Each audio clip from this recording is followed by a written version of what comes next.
Fabrice, moi je suis VP Sales pour AMA et donc je m'occupe de tout le business développement pour faire en sorte que cette technologie intègre les sociétés d'aujourd'hui, les industries. Bonjour, moi je m'appelle Bertrand Félix, donc je m'occupe de la réalité augmentée chez Renault Trucks, groupe Volvo, notamment dans la partie manufacturing. Bonjour, je suis Nicolas Filiard, je travaille à la R&D d'EDF, je suis chef de projet dans le domaine de réalité virtuelle et réalité augmentée pour l'ensemble des métiers du groupe EDF. Bonjour, pour ma part, Antoine Colson, je suis en charge des projets Industrie 4.0 pour l'Amérique du Nord et en parallèle, je suis intégré à l'équipe qui conçoit les machines de beauté personnalisées pour L'Oréal. Merci. Alors, pour commencer, Thomas, est-ce que vous pouvez nous parler de ce que vous avez fait pour Keolis à Boston?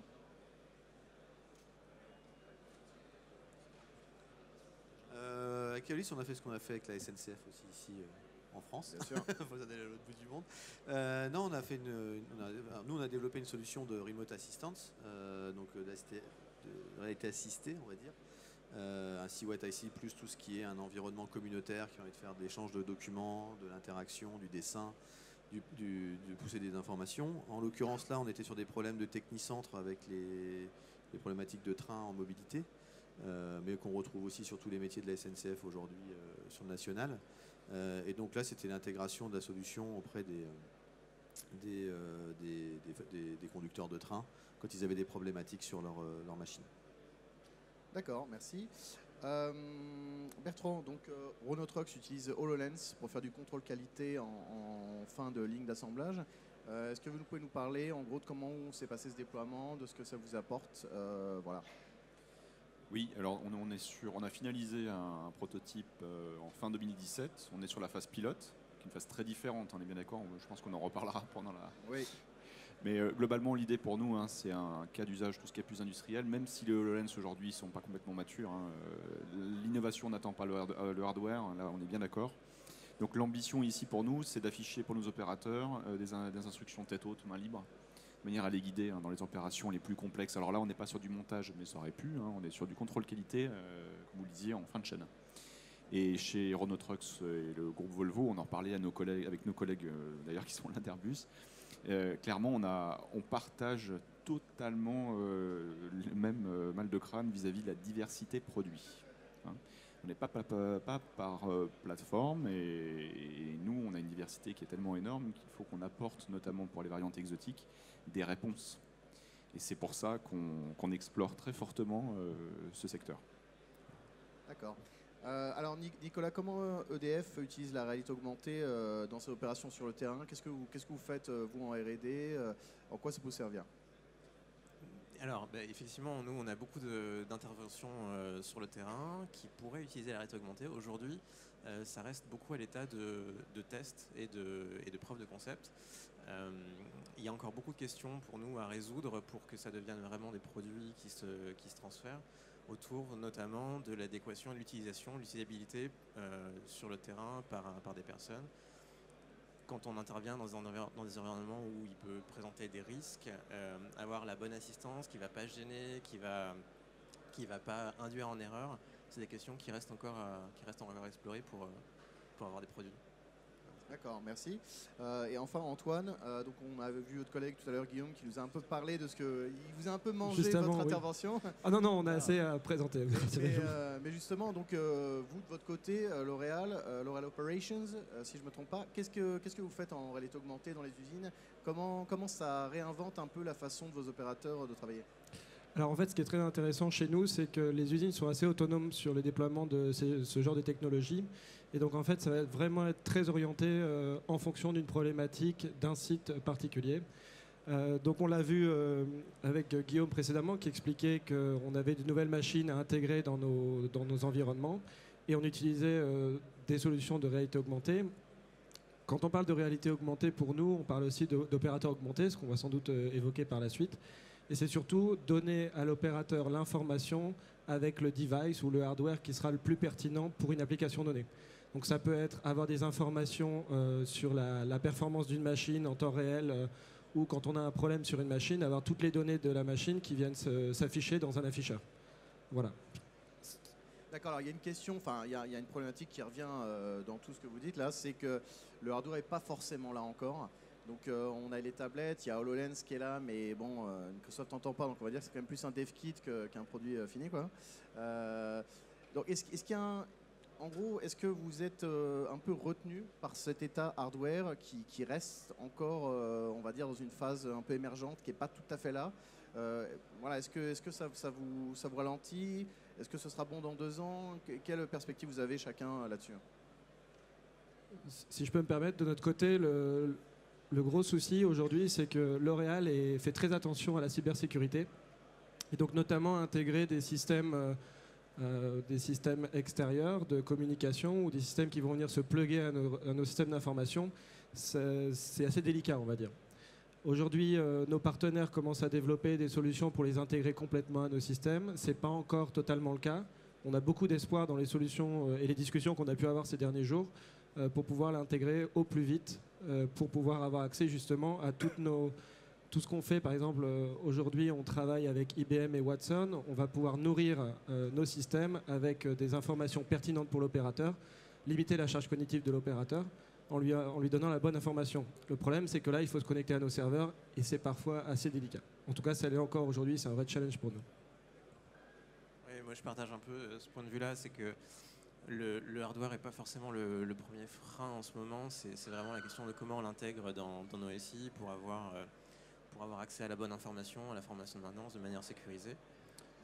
Après, le fait qu'il y ait des prototypes qui existent aujourd'hui, ça nous permet quand même de prototyper en avance et de se convaincre qu'il faut engager les investissements. Mais c'est vrai que là, il y a aussi un gros frein.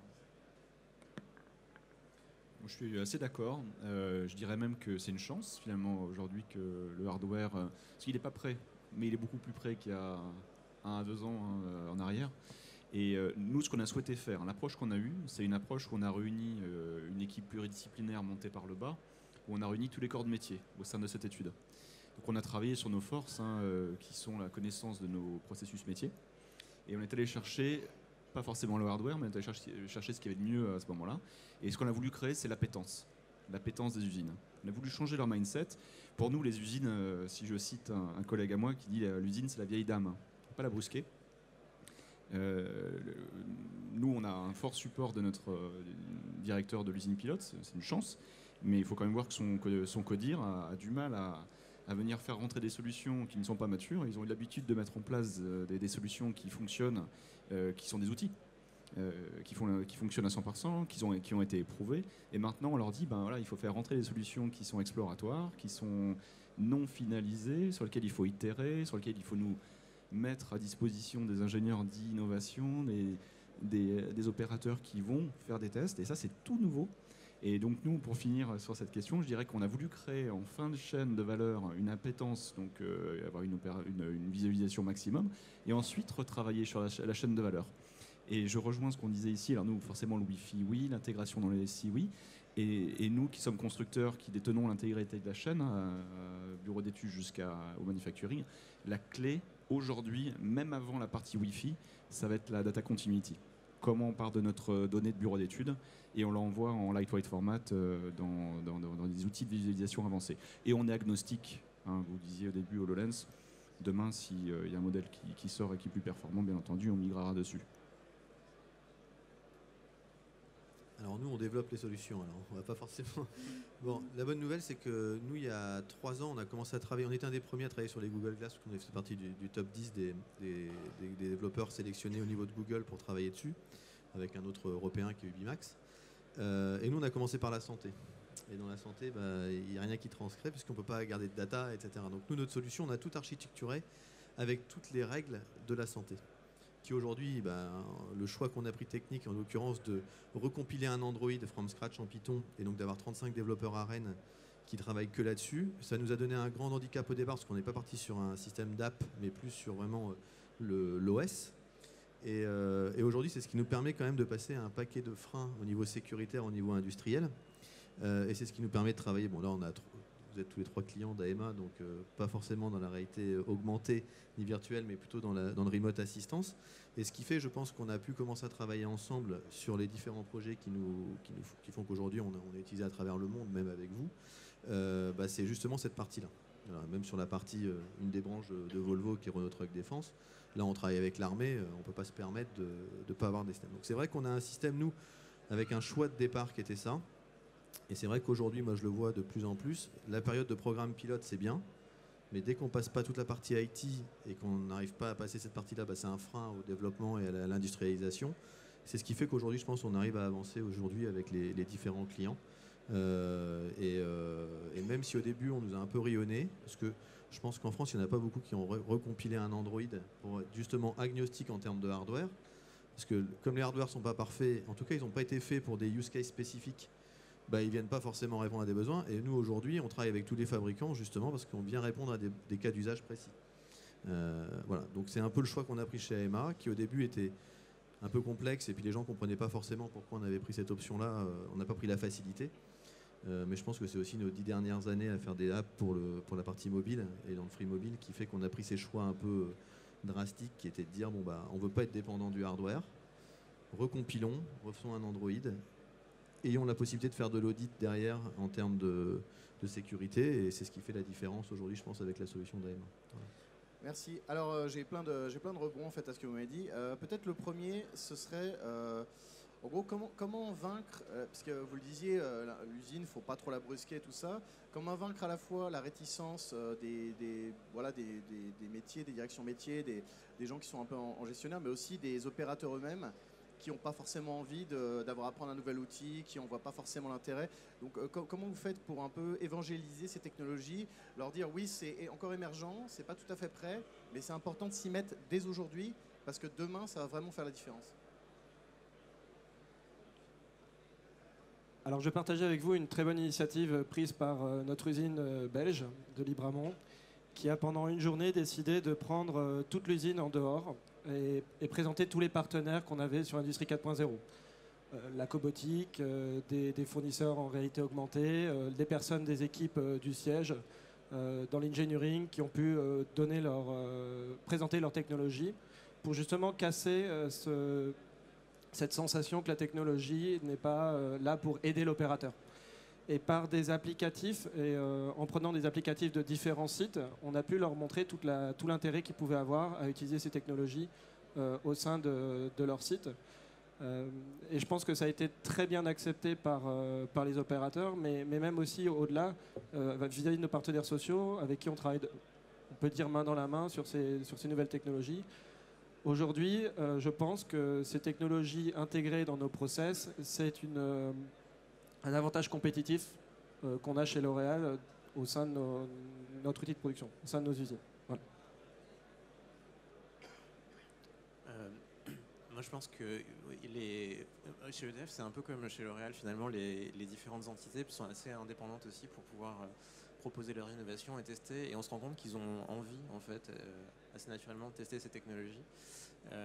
Par contre, pour que ça aille plus loin, il faut quand même être accompagné de personnes qui connaissent le domaine, qui ont une expertise pour adapter le besoin technologique au bon usage. Et il y a une vraie recherche de trouver la bonne réponse à l'usage, et qui est voilà, quand on n'est pas accompagné et quand on se lance un peu seul, ça peut créer du coup une contre-publicité, parce que on se lance et on est avec un produit qui est trop cher et qui n'est pas adapté, et après ça se propage forcément dans un groupe comme EDF, et ça peut freiner vraiment le déploiement. Donc en fait, nous ce qu'on fait, c'est que à la R&D on essaie de maintenir un réseau quand même avec l'ensemble des métiers du groupe, et on a une équipe dédiée de réalité virtuelle qui connaît ces technologies de réalité virtuelle et qui essaie de maintenir ce réseau dans l'ensemble du groupe. On travaille avec des ergonomes qui vont faire ces phases d'analyse d'activité, d'analyse de terrain, pour vraiment comprendre comment l'insertion de la technologie va influencer, impacter l'activité. Et donc ça, c'est quelque chose qui nous apparaît un peu incontournable si on veut vraiment vraiment utiliser de manière opérationnelle ces technologies dans nos métiers. Oui, alors moi ce que j'aurais tendance à dire, c'est au plus simple, j'ai entendu tout à l'heure dans une des tables rondes, c'est d'impliquer dès le début les opérateurs dans l'équipe. Pour tout dire, moi dans mon métier, je suis aussi responsable d'une quarantaine de chefs de projet qui interviennent sur le SI dans plusieurs sites. On est en méthode traditionnelle. chef de projet. Donc là, on a pris la méthode inverse. On s'est dit, voilà, comment assurer l'adoption à long terme et comment s'assurer qu'on ait les cas d'usage bien représentés. Encore une fois, ce qu'on a fait, c'est on a monté cette équipe ad hoc par le bas. Donc je pense que c'est une manière qui marche bien. J'aurais tendance à recommander. Après, c'est très valable pour une phase de POC. Ça permet d'avoir une force de traction très forte. Pour peu aussi qu'on s'ouvre à d'autres méthodologies projet. Ce qu'on a fait, on en a testé une qui a bien marché. On a travaillé, nous, en tant que projet interne, au plus près de jeunes pousses qu'on a réinternalisé dans un lab d'innovation. Donc on a fait du transfert d'ADN, on a tendance à dire, on a fait de l'infusion de thé à force de travailler avec eux et de partager leur quotidien. On a fait des choses qu'on n'aurait pas fait normalement. Voilà. On est tout à fait humble parce que je pense qu'on leur a copié dessus, mais on a fait un crowdfunding interne qui nous a permis d'avoir un financement hybride, là où on avait une équipe hybride. Donc on s'est assez vite retrouvé sur des fondamentaux qui marchaient. Ceci dit, pour être complètement transparent, ça marche très bien sur la phase de POC. Dès qu'on arrive à la phase de pilote, encore une fois, POC, pilote, Indus. Alors Indus, sur la logique usine, on parle à 3-4 ans. Je pense qu'on est tous d'accord. Donc c'est du long terme. La phase pilote, on nous demande quand même, il y a un exercice de style là où on nous demande de revenir dans les process. Donc là, on nous alloue une force de frappe supplémentaire avec des opérateurs qui vont venir tester avec nous, qui vont faire évoluer encore une fois encore plus l'interface. Bon, alors on est moins agile quand même. Alors nous, on essaie de conserver cette méthode agile. On voit que les choses changent, on voit que le mindset change. Donc il y a la façon de faire prendre, pour vraiment essayer de répondre à la question en une phrase, je dirais que pour essayer de faire prendre la mayonnaise, c'est aussi de communiquer. Je ne dis pas que la communication va faire l'adoption, mais la capacité à communiquer va montrer que ces solutions sont pensées et potentiellement étudiées, voire installées dans d'autres parties du globe chez d'autres industriels. Alors quand on est en avance de phase, je pense qu'on est plutôt early adopters de notre côté, voire... Alors, c'est une phase pas facile. Et je dirais bêtement que lors d'événements comme ça, là où on retrouve les pairs, les spécialistes, les experts, avoir la capacité d'avoir le support de ces pairs et de le véhiculer au sein de l'usine, montre et donne une valeur qui va permettre à ces industriels qui fonctionnent roadmap, qui fonctionnent valeur, business case, de se sentir un peu plus en confiance et d'attaquer une phase dite projet conventionnel que nous on appelle pilote. Alors, nous, il y a 3 ans, quand on a commencé à lancer la solution, on a vite pris les premiers gadins en industrie et en médical, justement pour l'adoption du système. Parce qu'on peut être passionné et développer une solution, si derrière elle ne sert à rien et qu'elle n'est pas adoptée, c'est toujours compliqué. Donc nous, en avril l'année dernière, il y a 3 ans, on a tout de suite intégré des chefs de projet aux équipes sales. C'est-à-dire que les sales, que nous, on fasse notre boulot d'aller vendre, d'aller, comme vous disiez tout à l'heure, évangéliser ou promouvoir la technologie et de la mettre en état. Ça, c'est une chose. Aller après avec des chefs de projet techniques, puisque même si on est sur une technologie de lunettes, nous, on a la grosse problématique des réseaux, et surtout quand on déploie dans le monde entier, avec des problèmes de serveurs, etc. Et ce qu'il fallait avant tout, c'est que, voilà, donc aujourd'hui, quasiment tous les rendez-vous, on va directement in situ, dans les usines ou à l'extérieur, on fait les tests... on va dire on fait en crash test. Ça se passe bien parce qu'on a un produit qui est bien robuste maintenant. En 2016, il n'était pas aussi robuste. Voilà. Et après, tout le boulot d'accompagnement avec le chef de projet fait qu'on arrive à justement passer sur cette phase que vous appelez, vous dites, de pilote. Et on passe maintenant de plus en plus vite du programme pilote au pilote. Et on commence maintenant à avoir une visualisation. Et c'est vrai que nous, après, on a des chefs de projet qui vous accompagnent, mais après, nous, là, sur vous êtes trois sociétés différentes, avec 3 modes de fonctionnement, 3 politiques différentes, etc. Donc nous, on a plein de possibilités et de choses. Nous, on essaie au mieux de vous aider et de vous accompagner. Alors, c'est vrai qu'on est souvent envoyé à droite à gauche pour des démos, pour que justement ce soit adopté et que ça vous suive. Mais en tout cas, c'est la philosophie et c'est l'état d'esprit d'AEMA, c'est d'être au plus proche des chefs de projet industriels et médicaux pour pouvoir accompagner et faire en sorte que ça se transforme assez rapidement et que ça ne reste pas que de l'effet waouh, mais que ça reste bien un outil utile et on développe de plus en plus et on s'intègre de plus en plus à vos ICI aussi. Je voudrais juste préciser une chose, si vous le permettez. On est dans l'acceptation de la technologie sur le lieu de travail. On a des exemples multiples depuis une vingtaine d'années d'arrivée de nouvelles technologies Et depuis le mobile, en fait, spécifiquement, on a eu, vous savez, le retournement de tendance où c'est plutôt l'usage quotidien qui a entraîné des comportements qui ont dû être copiés dans l'industrie. Enfin, j'exagère un peu, mais en tout cas, l'UX est plutôt venu de la pratique privée. Aujourd'hui, bon, on le voit un petit peu plutôt dans l'autre pavillon, tout ce qui est content creation, etc. Les technologies immersives vont vraiment de plus en plus vers le public. Et on commence, alors tout doucement, hein, on n'a pas tous des HoloLens à la maison, mais on commence petit à petit à voir émerger des bonnes pratiques dans l'utilisation publique. Et on commence à avoir du public qui a de plus en plus l'habitude, ça commence doucement, d'utilisation de la réalité augmentée, bientôt de la réalité virtuelle, etc. Est-ce que vous pensez que ça va entrer, alors peut-être pas en collision avec vos pratiques actuelles, mais ça va être intégré dans les pratiques industrielles? Est-ce qu'il y aura une seule façon de faire dans quelques temps? Moi, de mes yeux extérieurs, vous allez répondre encore mieux que moi, je pense pas.